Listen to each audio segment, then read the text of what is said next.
This statement means this is our land, we have to take care of everything that belongs to us.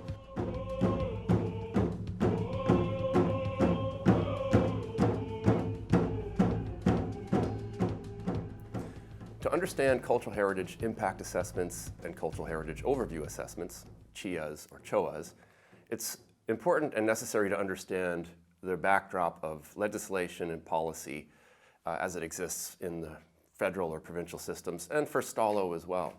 When you take a look at what's currently in the provincial legislation or the federal legislation that recognizes and protects heritage, it falls short of really capturing the heritage of STALO peoples.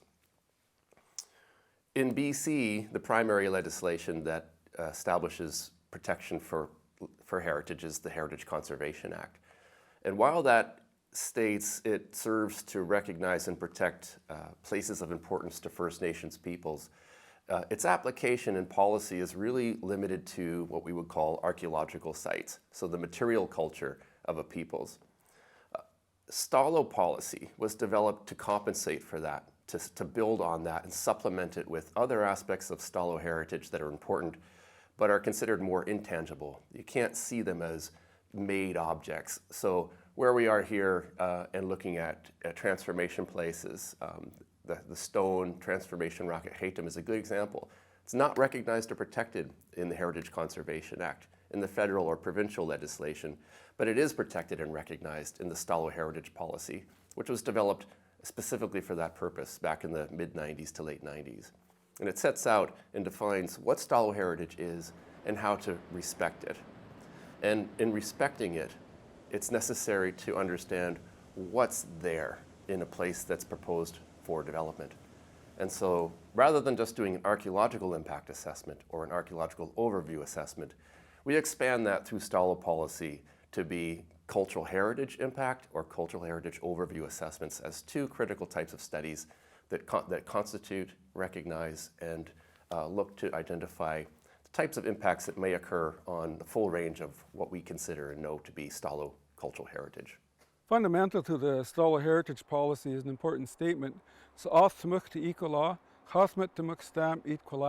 This statement means this is our land, we have to take care of everything that belongs to us.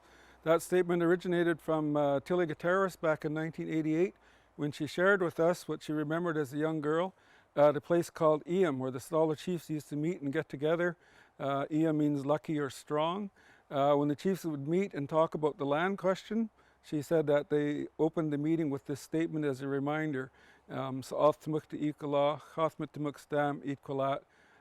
is our land, we have to take care of everything that belongs to us. The second part of that statement is important to the stewardship of everything that belongs to us.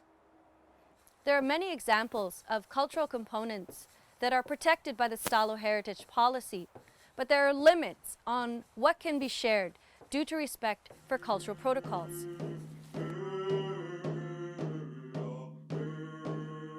Privacy is an integral part of our cultural practices and knowledge.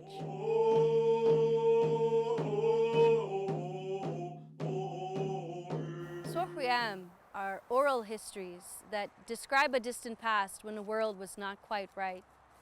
Sohriam sites are features on the landscape that resulted from transformations by the creator or any of the creator's agents.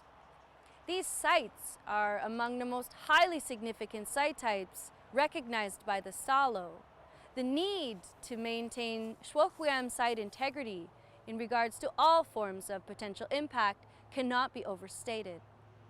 Chacha sites are spiritually potent taboo places on the landscape. These include a range of site types considered very powerful. For example, at Lake of the Woods, people are taught not to cast their eyes over the water in order to prevent personal harm. Ceremonial regalia sites are areas where regalia has been put away by individuals. These locations are kept private and must be avoided as they may also be spiritually potent. Regalia must not be viewed, handled, or otherwise disturbed without the holder's consent.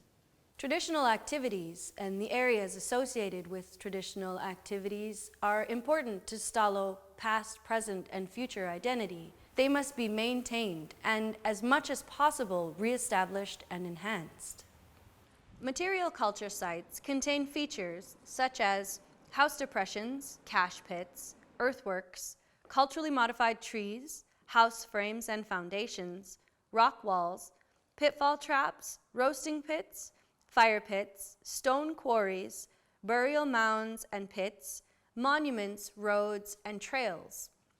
Physical objects or material culture can include what is commonly referred to as artifacts, such as stone tools and basketry. They can't and shouldn't be disturbed without permission and guidance from the Stalo people.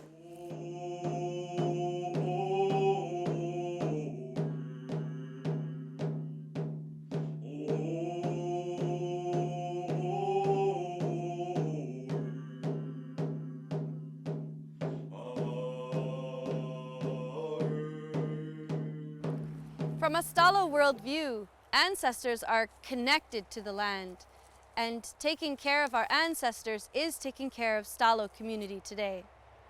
Stalo intellectual property consists of place names, family names, oral history, songs, dances, designs, images, crafts, and arts. Intellectual property is owned by individuals, families, communities, and nations.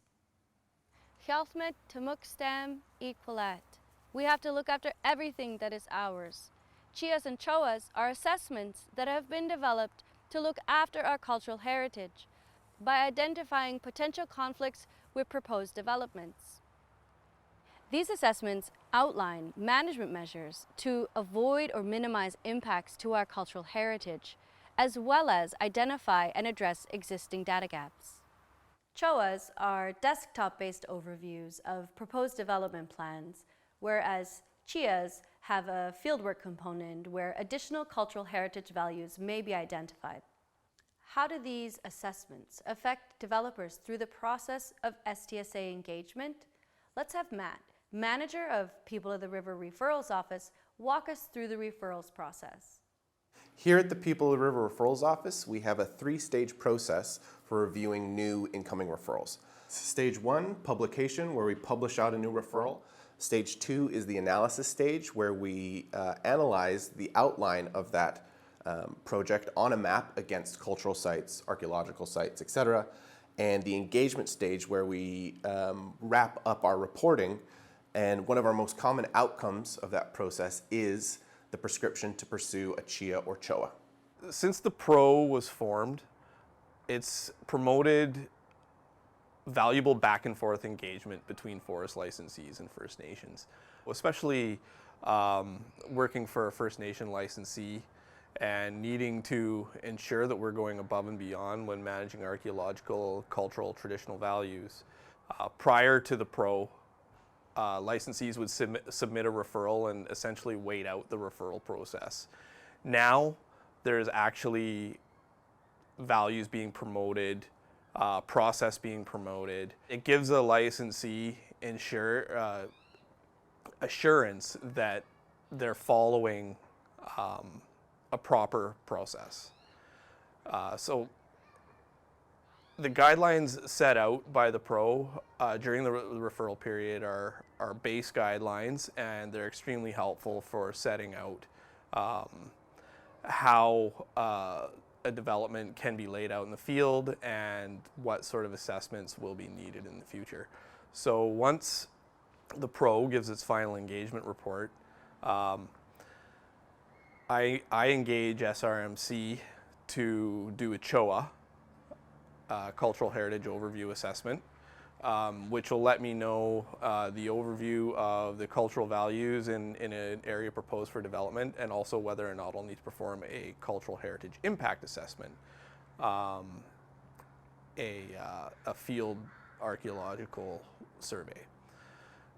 The back and forth between SRMC has been very valuable. I've learned a lot from it, and we have a great relationship. Not only do Chias and Choas satisfy requirements for archaeological impact assessments and archaeological overview assessments, they also take into account other cultural heritage sites.